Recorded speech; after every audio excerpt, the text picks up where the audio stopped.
മനുഷ്യ നിങ്ങൾ പൊങ്ങച്ച കാണിക്കാൻ വേണ്ടിട്ടല്ലയോ വീട്ടിൽ മേടിക്കുന്ന പാല് പച്ചക്കറികള് മുട്ട മീൻ എല്ലാം അപ്പുറത്തെ വീട്ടിലെ ഫ്രിഡ്ജിൽ കൊണ്ടുവെക്കാൻ പറയുന്നത്? അപ്പുറത്തെ വീടല്ലടി, അത് അപ്പുറത്തെ റൂമാന്ന്. അത്രയ്ക്ക് വലുതായിട്ട് നിനക്ക് തോന്നുന്നു അപ്പുറത്തെ വീടാണ്. സത്യം പറയാലോ, എന്റെ അടുക്കള ഒരു ദിവസം ഇവിടെ കറി ഉണ്ടാക്കി വെച്ചിട്ടേ ഞാൻ തപ്പി നടക്കുവോ എവിടാന്ന്. അതുപോലെ വലിയ അടുക്കള, അതിനെ ഇവിടെ കുറ്റം പറയുന്നു. കാണിക്കാൻ അങ്ങനൊക്കെ ഉണ്ടാക്കി വെക്കുന്നത് കാണിക്കാനൊക്കെ ഉണ്ടാ? എടി അതെ, ഞാൻ ഉണ്ടാക്കിയതാ, അല്ലാതെ നിന്റെ അച്ഛൻ ഉണ്ടാക്കിയതല്ലടി. നിന്റെ അച്ഛൻ ഉണ്ടാക്കിയതല്ലെന്ന് പെരക്കകത്ത് കേറി വന്ന് തന്തയ്ക്ക് പറഞ്ഞാലുണ്ടല്ലോ. ഞാൻ നിക്കറിട്ടിട്ടില്ല, അല്ലെ പേരപ്പുറത്ത് കയറി ഞാൻ തന്തയ്ക്ക് പറഞ്ഞേ. എന്ത് കാണിക്കുന്നു? അപ്പൂപ്പൻ വന്നു. എന്തോടാ എന്തോടാ വിഷയം? എന്തോടാ എന്താ മോനെ? എന്താ മോനെ? ഇയാളിവിടെ കിടന്ന് ഭയങ്കര പൊങ്ങച്ചം പറച്ചില്. എന്തോ ഇയാളാരാ ചോദിക്കുക? എന്തോ നാണമില്ലൂടെ തനിക്ക്? മുടി നരച്ച് മീശ നരച്ച് തിരികെ മാത്രം കറപ്പിച്ചോണ്ട് നടക്കും. ഞാൻ പറഞ്ഞു വരട്ടി വെച്ചു നരച്ചാൻ നിന്നെ കൊല്ലുമെന്ന്. അങ്ങനെ എന്റെ പുരിയാൻ നരക്കാതിരിക്കുന്നു. ഇവരുടെ വീട്ടിൽ ആനയുണ്ട് ചേനയുണ്ട് അത് മറിച്ചോണ്ട് പറഞ്ഞിട്ട് പൊങ്ങച്ചം.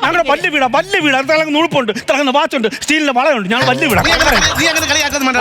എന്റെ ചെറുപ്പകാലത്ത് ഞങ്ങളുടെ വീട് വലിയ വീടായിരുന്നു. 16 മുറിയുള്ള കൂട്ടുകുടുംബം. ഞങ്ങളുടെ അച്ഛൻ, അമ്മ, കുഞ്ഞമ്മ, ചെല്ലമ്മ എല്ലാവരും കൂടി ഇങ്ങനെ കളിക്കുന്ന 90,000 പിള്ളേരുണ്ടായിരുന്നു ആ വീട്ടില്. ആ പിള്ളേരാരും പറഞ്ഞ് ഭയങ്കര വിഷയം. ആരാണെന്നൊന്നും അറിയത്തില്ലല്ലോ. അതിനുവേണ്ടി മറ്റുണ്ടാക്കിയപ്പോ ഞങ്ങളുടെ അപ്പനാണ് ഞാൻ തറവാട് മൊത്തമൊക്കെ കത്തിച്ചു. കരിയിൽ കൂട്ടിയിട്ട് തീ കത്തിക്കുന്ന പാച്ച കൂടുന്ന പോലെ ഞങ്ങൾ അങ്ങോട്ടും ഇങ്ങോട്ടെല്ലാം ഓടി. അങ്ങനെ ഞാനിവിടെ വന്ന് വേറെ തട്ടി വീണ് ഇവിടെ ഒരു വീട് വെച്ചു. അതാണ് എന്റെ മിടുക്ക്. താനൊരു അപ്പൂപ്പനാണോടോ? എല്ലാരും ചോദിക്കുന്നുണ്ട്, പക്ഷെ നേരിട്ട് കാണുമ്പോ അങ്ങനെ പറയത്തില്ല. തനിക്ക് അന്തസ്സുണ്ടോ? കൊച്ചുമോള് ഒന്ന് പിണങ്ങി നിൽക്കുന്ന എന്താന്ന് ചോദിക്കാൻ അന്തസ്സുണ്ടോ? കട്ട് മൂട്ടിച്ചോണ്ടാക്കിയാണ് ഞാൻ. അല്ല കഷ്ടപ്പെട്ടോണ്ടാക്കിയാ ഞാൻ ഇതൊക്കെ. എനിക്ക് അങ്ങനെ വെല്ലം കൈ നീട്ടിട്ട് കാര്യമില്ലടാ. അങ്ങനെ കൈ നീട്ടിട്ടുള്ളതല്ല ഞാൻ. കൈ നീട്ടി ഞാൻ എച്ചിയല്ലടാ. കൂടുതൽ നിങ്ങൾ വർത്താനൊന്നും പറയണ്ട. എനിക്ക് ഇങ്ങനെ ഒരു അപ്പൂപ്പനുണ്ടല്ലോ. അപ്പൂപ്പൻ ഇങ്ങനെ കഷ്ടപ്പെടുന്നതേ അന്തസ്സായിട്ട് തന്നെ. ഭയങ്കര അന്തസ്.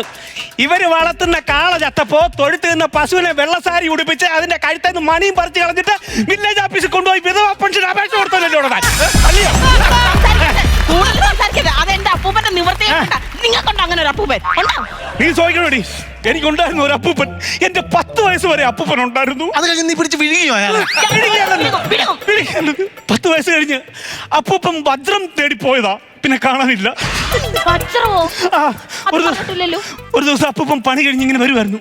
അപ്പൊ റോഡിൽ കൂടി ഇങ്ങനെ നിരനിരയായിട്ട് വജ്രം കിടക്കുന്നു.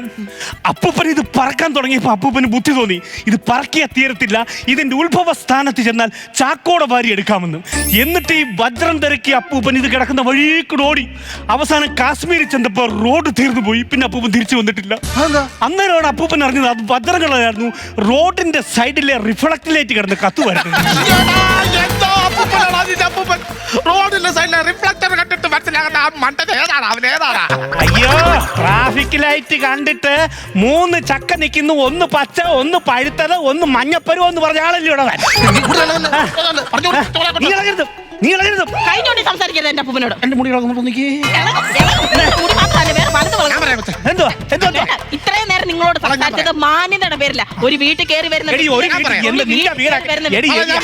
അന്തസ് വേണം. നീ എന്തിനാണ്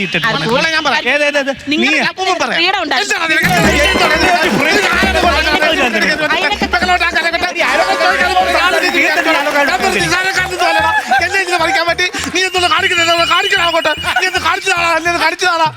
എന്തോ കാണിക്കുമോ? വഴക്കൊല്ലാക്കാൻ ആരും ഇല്ലെന്ന്. എന്തോ മനുഷ്യൻ നാളെ കൊടുത്തു. അപ്പൂപ്പൻ മക്കൾ വഴക്കോട്ടാക്കണ്ട. ഞാൻ ഇവിടെ കയറി താമസിക്കാനൊന്നും വന്നല്ല. ഇത് ഞാൻ വേറൊരു കാര്യത്തിന് വന്നാ. സംഭവം ഞാൻ എന്റെ കല്യാണം വിളിക്കാൻ വന്നാ. മന്ദസ്മിതൻ ചേട്ടാ ആ കല്യാണം കഴിക്കാൻ പോകുന്നു. ആ കല്യാണം കഴിക്കും. എനിക്കും ഒരു കൂട്ടുകണ്ടേ. ഞാൻ സമ്മതിക്കത്തില്ല. അപ്പൂപ്പ പറയുന്നത് കേട്ടോ. വേറെ കല്യാണം കഴിക്കാൻ പോകുന്ന എന്തെങ്കിലും ഒന്ന് പറയാ. കഴിക്കട്ടോ, നമുക്ക് നല്ലൊരു സദ്യ ഒഴിവാക്കട്ടല്ലോ. ഇങ്ങനെയാണോ പറയേണ്ടത്? സമ്മതിക്കത്തില്ല. ഞാൻ ഇപ്പൊ നിങ്ങളുടെ കൂട്ട് വരും. നിങ്ങളുടെ വീട്ടിൽ ഞാൻ ഇപ്പൊ വരും. ഞാൻ എന്നോട് വരുമോ? വരും. അന്നാ ഞാൻ കല്യാണം കഴിക്കുന്നില്ല. വരുമല്ലോ നീ? ആരാ? അന്നാ കല്യാണം കഴിക്കുന്നില്ല. എന്നാലും പറഞ്ഞു കളഞ്ഞല്ലോ. ഞാൻ വരത്തില്ലെന്ന് പറഞ്ഞപ്പോ വേറൊരു പെണ്ണിനെ കിട്ടുന്നു പറഞ്ഞു കളഞ്ഞില്ല. നീ ആ കല്യാണക്കുറി തുറന്നൊന്ന് നോക്കിക്ക്.